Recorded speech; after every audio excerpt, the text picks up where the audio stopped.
Okay. So Bill Kosky and I, Jean Miller, are here to talk once again about his experiences in the military and any other stories that he would like to share with us. Why, we are excited to hear what you have to say today. So tell us again what branch you were in and where you served. Pardon? Tell us again what branch you were in and where you served. It was at D-Day, and we took the troops in the morning. We put the guys that like I said, these guys were dynamite experts, and we took them early in the morning. The first thing to sit there for them to blast all these cotton picking gizmos that they had that we couldn't get up on them, and that's what it was. And we was there as well, anti-submarine, and we was took some of the quite a few of the men of the in the Marines, yeah. So did you start out from England? Right, yeah. What time did you have to leave? Oh, don't ask me that. Yeah, all I know, we went, one of the first thing we took DDT men in, so they could swim in and blast all these cotton picking gizmos that they had that the guys couldn't come onto the base, couldn't get in, so we couldn't get there. So that's why we done that. We took them in and then we got out of there right away. So you didn't get to see them blow anything up? No. You left by then? No, we took them. We had a contingent. We had quite a few men with us that were like, what did they call? These guys were swimmers, and that's what they swam with the explosives to blow up these cotton picking. I think they were frogmen. Right, well, yeah, frog. But as soon as we got there and left them, we turned around and we come back out. Yeah, because there was the Germans they had quite a few guns on the cotton picking beach, so they took a beating at it for a while. Right there. So did you go back to England then? Your ship? No. We left. When our job was done, we got out of there. Yeah, right. Yeah. Well, there was a human mass of nothing but ships and people that. Like I said, I was glad to get out of there, yeah. Because, the Germans, they had all the guns mounted on the beach, and then with anything with us, we bobbed around, and a lot of times you're not right on target or whichever you want, and they were. That's why, but it worked out all right. It was rough, but it worked out. You had no cotton picking. Well, but I was glad to get out of there. Yeah, right. Yeah. There's a movie out called The Longest Day. Yeah, right. Yeah. And I'm sure it felt like it to you. It's like I said. I've seen the movie too, and it's anybody that doesn't think about what Normandy was, they should watch that movie, because they're down to earth there, the way they call it. Yeah. So after D-Day, then what was your ship assigned to do? Then we came back to convoy. They had continuous ships coming in, because with crew troops and everything, because to reinforce the guys that was on the beach now. Yeah, right. There was something else. It was great, yeah. But there was a lot of cotton picking, killed people, yeah, right.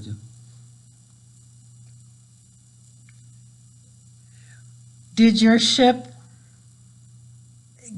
was your ship part of getting ready to go and invade Japan? Well, we took the DDT men in. That's what we did. We come there. We was also anti-submarine, yeah, right. And we set them done. And as soon as, like I said, when we took them in, we turned around and we got out. We left them. Well, we was a smaller ship, yeah. We was just like a PC. It's what but about 180 feet long. So what does PC stand for? Patrol craft. It was we did convoy, mostly convoy. Right. Yeah, right. Yeah, right. Yeah, Right. Yeah, right. Yeah. What other ships were in the convoy? Oh boy, most of them was private, not private, but they were what would you call them? They were bringing all the troops over. Troop carriers. Yeah, troop carriers. Yeah. And they was bringing them into the, and then then you had your LSTs that beach. They went right up on a beach, and getting letting the guys off onto the beach. Yeah, right. Yeah. No, it was mass confusion. We sat there and we go. One of the guys that was on our ship, he got hit right as we was going away. He took half of his stomach out. Yeah, right. But he survived. Yeah, right. Oh, Yeah, my. yeah, that's. Yeah. No wonder you were glad to get out. Oh boy, that's an understatement. Well, we come there because we had sonar and everything. Yeah, so we, but Were there submarines in the English Channel? well, yes, they were, but you couldn't spot them because there was too many of us. I mean, you turned around when it became daylight and you looked out there and it looked like trees, like mass confusion. They were sitting there and LSTs, Liberty ships that were for crops and not crops, but ammunition and stuff like that. It was rough on the beach. There's no doubt about that. There's a lot of guys got killed there. You're right. Yeah, a lot of guys that. There's one place where they couldn't get close to the beach, so all the guys got out of the cotton picking and they were carrying 60 and 70 pounds of stuff. So they got out that the water was too deep, so just get out and down they go. They just drowned it. Yeah, right. Yeah, Oh, my. yeah, it was not a nice thing. No. Terrible things. And like I says, when we turned around and got out of there, I was happy. Yeah, right. Mm-hmm. But we still messed around there for a while. Well, we was anti-submarine too at the time, yeah. So where did you patrol then after D-Day? With North Africa. I see. Yeah, right. Yeah, that's where we went. Yeah, right. So you were in the Mediterranean Yeah, then? right. Yeah, right. Yeah, right. Yeah.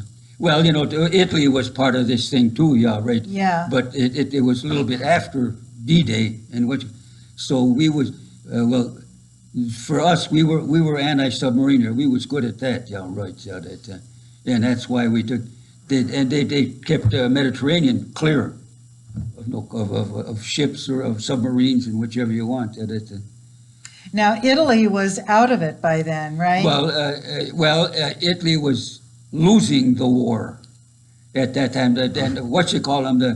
The premier, he was gone. He was up in Germany. I think he was dead already. Yeah, right. Yeah.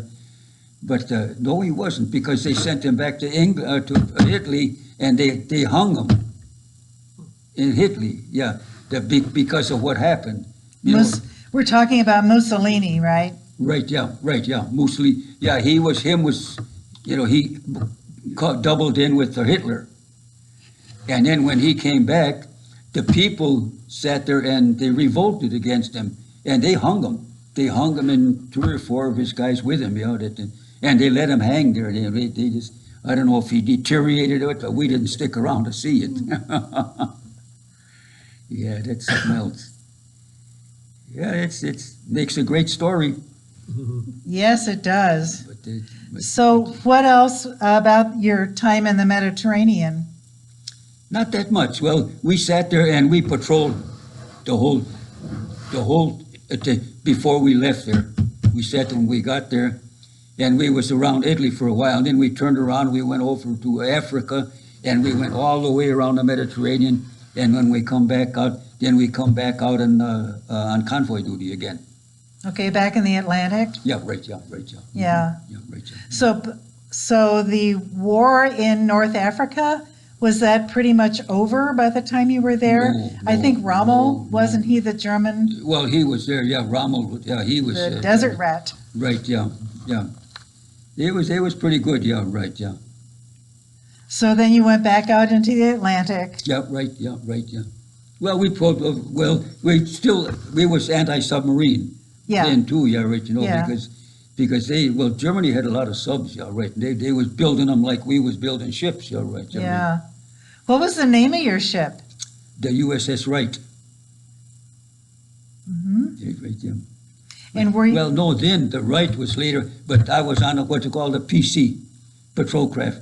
yeah, We was 183 feet long, about 25 feet wide. yeah, And we were anti-submarine, and we convoy. That was our main, until the war. Then when the war started, when they was getting ready for it, then they all, what do you say, got together for D-Day. And we was there, was anti-submarine, that's what we was Right. doing then, yeah, right. Yeah, what town was that in England on the coast where all the ships I gathered? have, Do you- they was on the, they would be on the west side of it, and I don't know, we never even got there. Oh, okay, We just went there, and we done patrolling, we took DDT men in. And that's right, then we still patrol around for subs. And did you find any? Yeah, there was subs there, yeah, well, So- Germany had. So did you have torpedoes to go No. after the subs, or No, you no, needed no. to tell somebody? We had depth charges. If we got a contact, we had what we called, we had 11 depth charge run on if we got one, as we would make this raid, we would start dropping, what you call them, Okay. and they was on either both sides of the ship, on port and starboard, yeah, right. Mm-hmm. Yeah, and it's, yeah, like I said, it wasn't that the cotton picking ocean was high enough. You got to blow it up, yeah, right. Yeah, that. Yeah, it was something to see, and something not to see because a Yeah. lot of it was done at night. Right, or certainly in the dark. Right, yeah, in the dark. Yeah. Yeah. So when were you on the USS Milwaukee? That was when I first got out of boot camp. Oh, early. And yeah, right, yeah. Early and, days. yeah, that was in '42, and I sat there and the reason I think for that was they wanted to get all the Wisconsin guys they could Oh. on the Milwaukee, and then we turned around and it wasn't long after that we turned them over to the Russians, and that's when I turned around and I got on the PC. I see. The Milwaukee was the Russians got them. We turned the Milwaukee over to the Russians. Yeah, right. Yeah, right. Yeah. What kind of a ship was the Milwaukee? Cruiser, light cruiser. Okay. Yeah, she was an old timer. She was an old timer. Oh. Yeah, right. Yeah, she was. I forget about 22. I think 21, 19, 22, Okay. 21. Yeah, So- but she was going, and a lot of guys from Wisconsin. So it's always like being at home, yeah, right? Yeah, well, you had, No, right, yeah. Well, everybody, you talk about the city or what's going, and somebody was up from there, and it got, yeah, so it's like one big happy family. very different from the other ships you were Oh. on. Well, not really. It's a thing. Well, I was on a carrier, and Okay. that I didn't care because you're segregated there.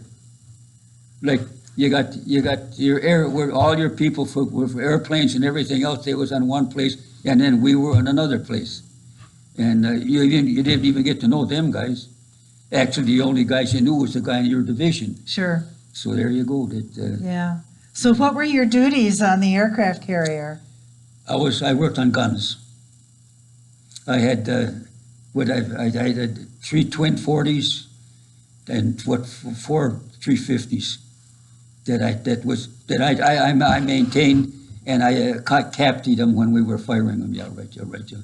And then I was anything that go wrong, I was there for like a misfire. I had to clear a misfire, or or you had to take a cotton pick a bullet out because it didn't work, or whichever you want. So that yeah.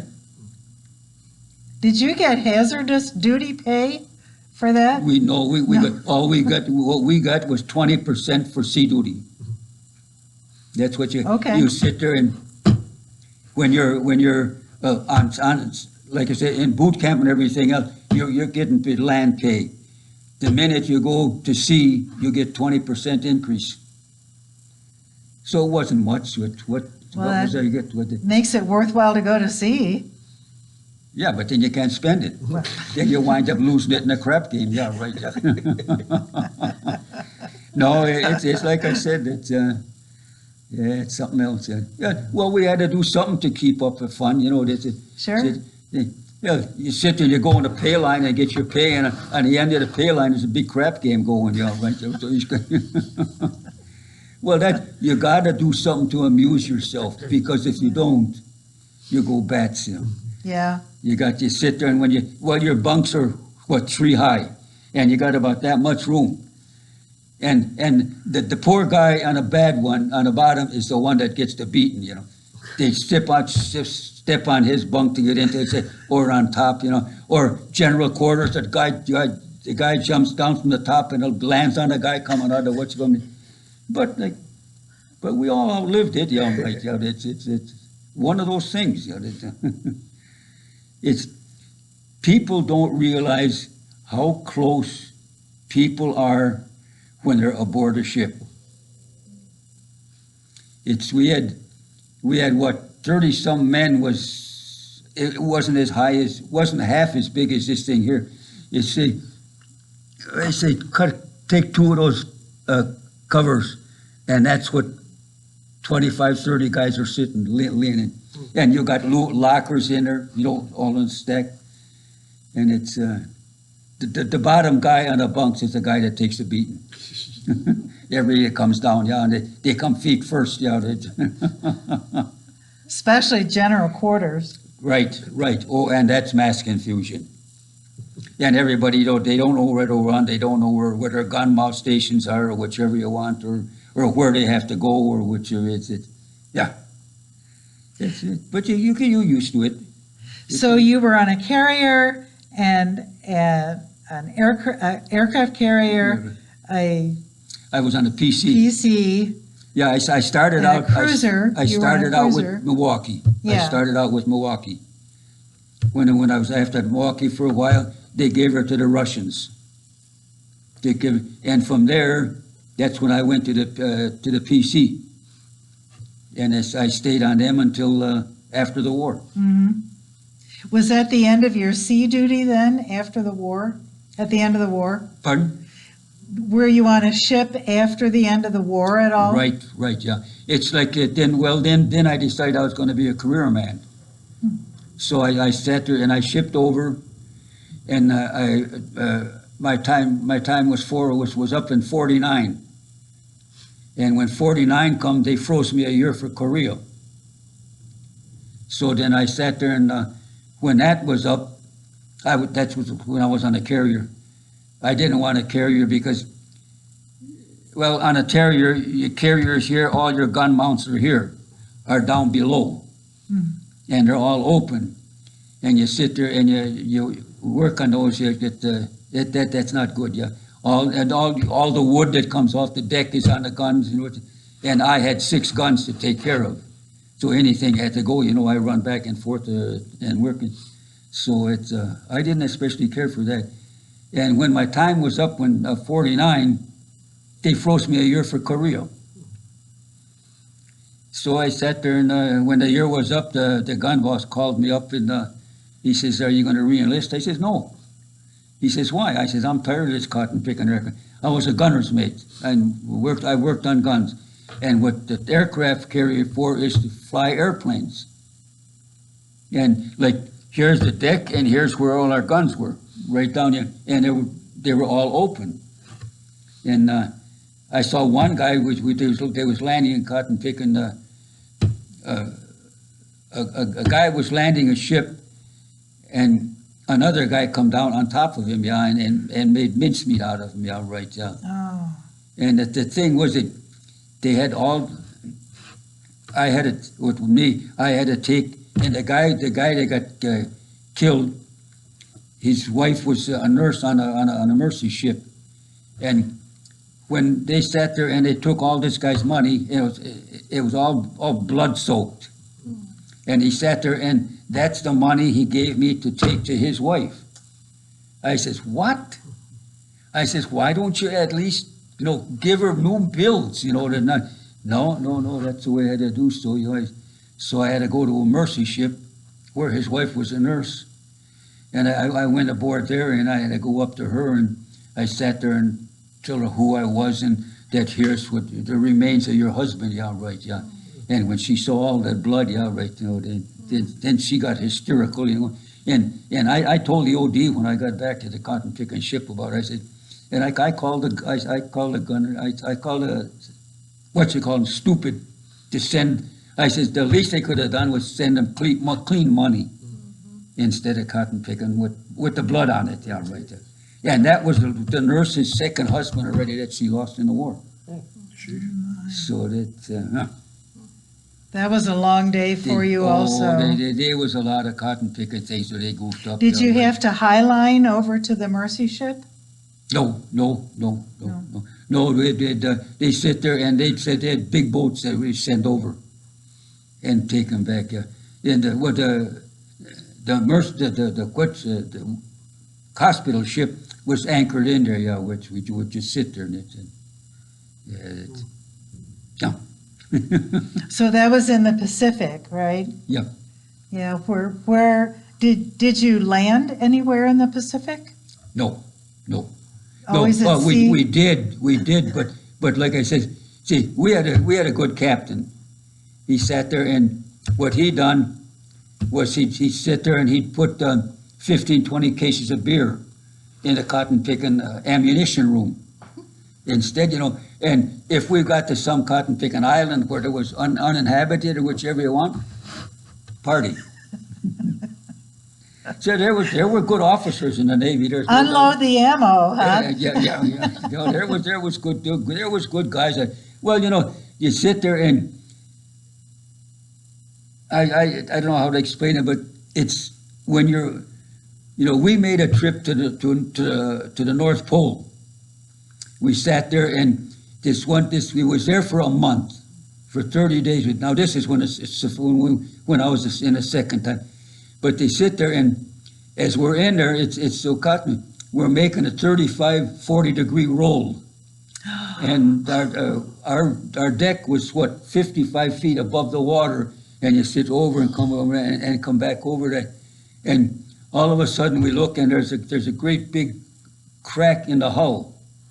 Above the water line. And every time you sit there, and the thing would come over like this and come back up, it was a little further. And that thing was, I'd say from here to the cotton picking wall over there, that's how far that crack was when we got out of there. But that was something. Everything was ice.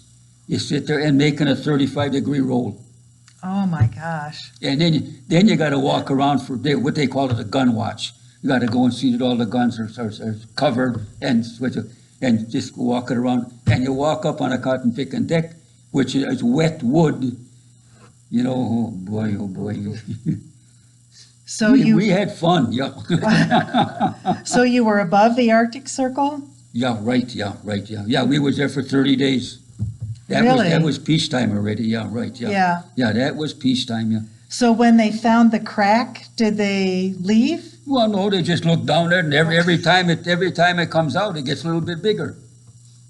And it was about, I'd say about as high as that roof above the water line. And every time you could see it grow a little bit. Every time it would pitch over, it grew a little bit. And then we sit there, and when we get them, there was another carrier with us.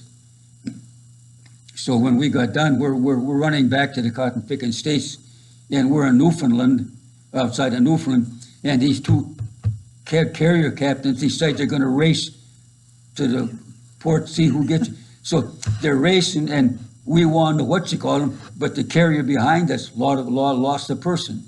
The guy fell overboard, and so we all turned around, and looking, never did find the guy, right. But then I says, boy, now those captains got to sit and explain what happened. How did this guy die? Yeah, right, yeah. But they got out of it. They were still there when I left. Yeah, right, yeah. Yeah. Them was the good old days, yeah, right. Well, those were the days, that's Yeah, for sure. well, I never saw nothing harder, bigger than the Milwaukee, Wisconsin River. I was born and raised in Stevens Point. And when I got out of service, my mother and three sisters had, they moved from Stevens Point to Milwaukee to work in plants. And when I got back, I just stayed there, yeah, because there was nothing doing in Stevens Point. There was only, I guess, about 20,000 people there, and it became a college town. So So did your mother and sister keep working after the war in the plant? No. Well, my mother was, I forget how old she was already then, yeah. And all my sisters was all younger than I was, yeah. But they kept working, but they weren't plants no more. They were just regular factory works. Yeah. Yeah, I didn't really know a whole lot about, when the servicemen came back and they wanted to work, did the women stop working? There was, What was that time like? Well, no, I would say 30% of them kept working. Because they were self-supporting. Mm-hmm. They didn't up until then, till the war, a woman needed a man.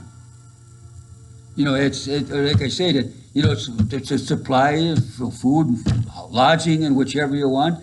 And after the war, after all the women was all working all during the war, they had their own money, and a lot of them didn't since. Just like that, yeah. We don't need you. We got money. A lot of them kept their jobs. And I can see why, because a lot of them were single. Mm-hmm. And that's what done it. Well, it turned out all pretty good though, yeah, right, yeah.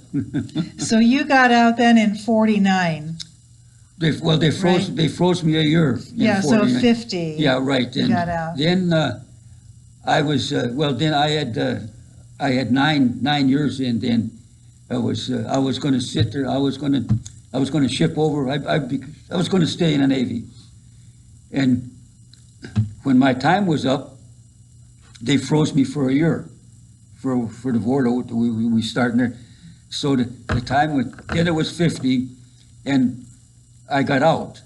I was going to get out, and I was going to take my 30-day leave. I was going to sit there and go and re-enlist in some naval watch. But I went to a Navy recruiting station.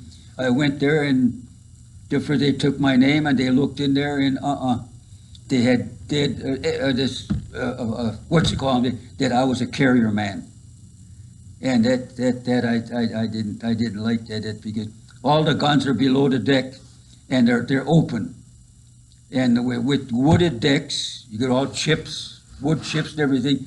And you got the guns, you got to be covered, the loaders and everything else has to. And then if they do come into cut and pick an action, how you get guide novices that are in the gun crews that try to uncover the trap. Oh boy! So I carry a big machete and just it's and canvas is hard to cut. Yeah, right. So then after you did not re-enlist, then you went to work? Well, I was going to re-enlist, but I wanted off the carrier. Yeah. That's what I want. Right. So I sat there and I went and I took my 30-day leave.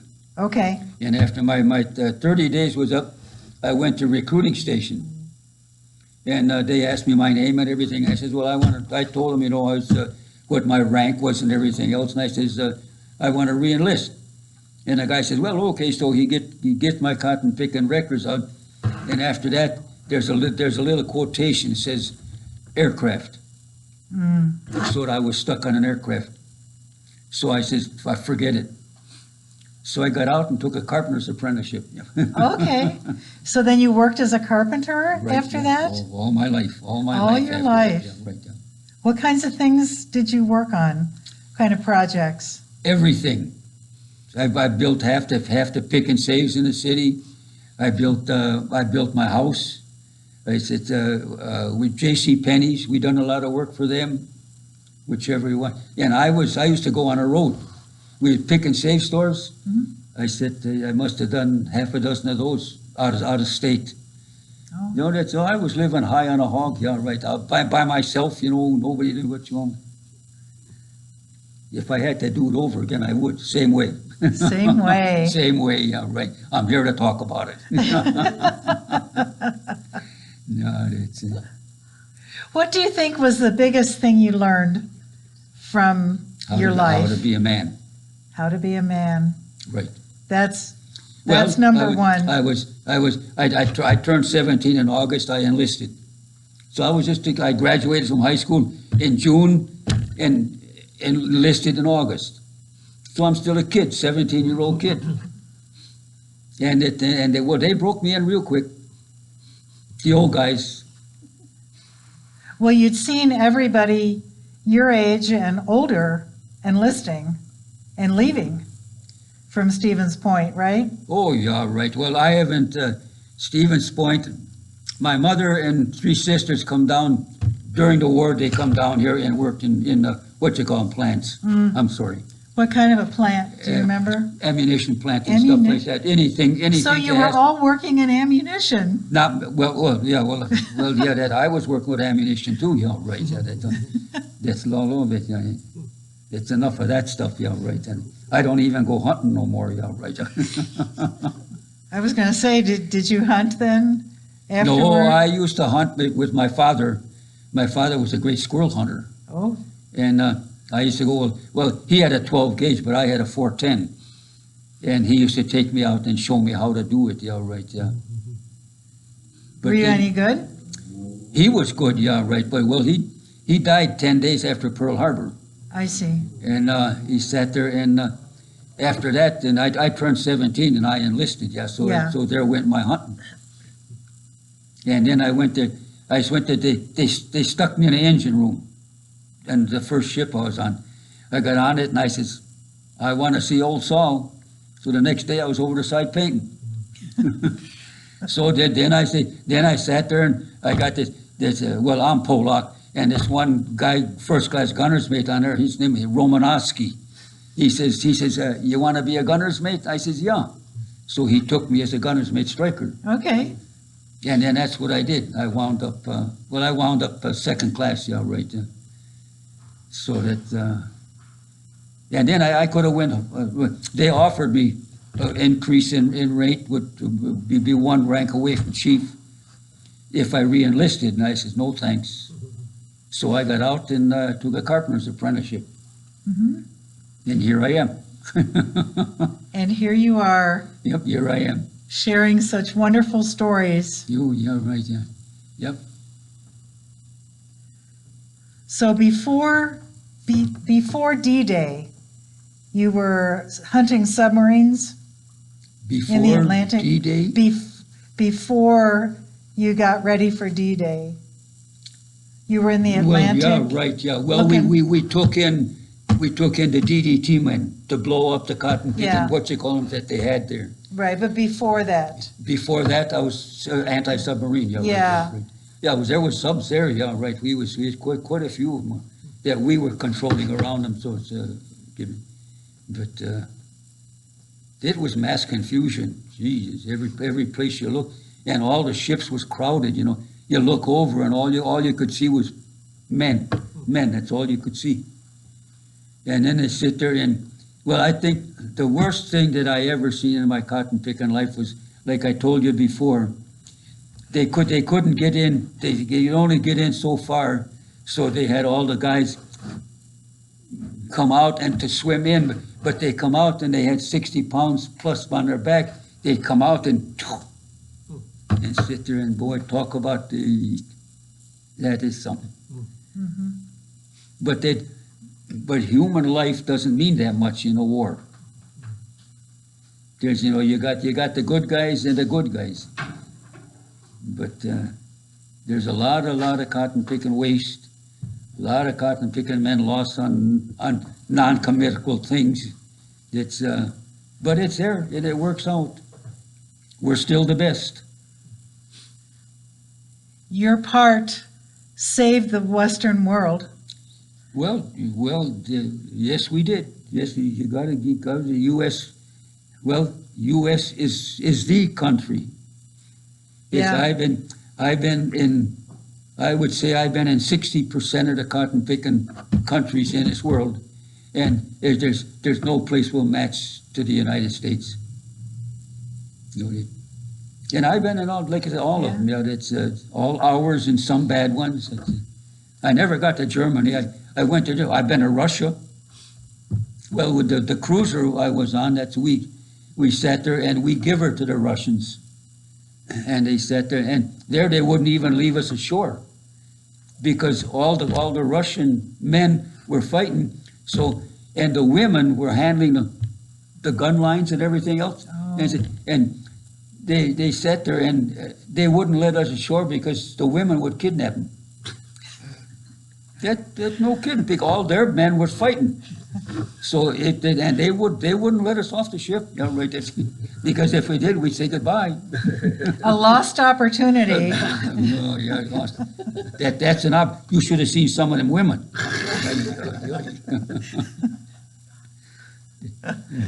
So do you have any other thoughts for us before we close? If I had to do it, I'd do it the same. That's what I would not change a cotton picking thing because I'm here to talk about it. You are, Yeah, and really. your service Yeah, really. has helped make our country survive. And I'm proud of that. I'm And proud of that. Yeah, right. Yeah, right. Yeah. we're still in the process of becoming. Right. Yeah, right. Well, But like I said, you kept us safe and you kept us free. yeah, right. Yeah. Well, you know, it's right. Everything I wanted in my life, I've gotten. And that's because I'm in the United States. I've been in a lot of countries in the cotton picking world, and the way them people live is, I mean, and I turn around and think we waste more than they get. Yeah, right. Yeah, and it's we got it good. There's no doubt about that. But I sit and I think about it, and I'd still do it the same. Thank you for being here today. Okay, well, And thank you for having your me. Yeah, right. service. Well, it made a man out of me.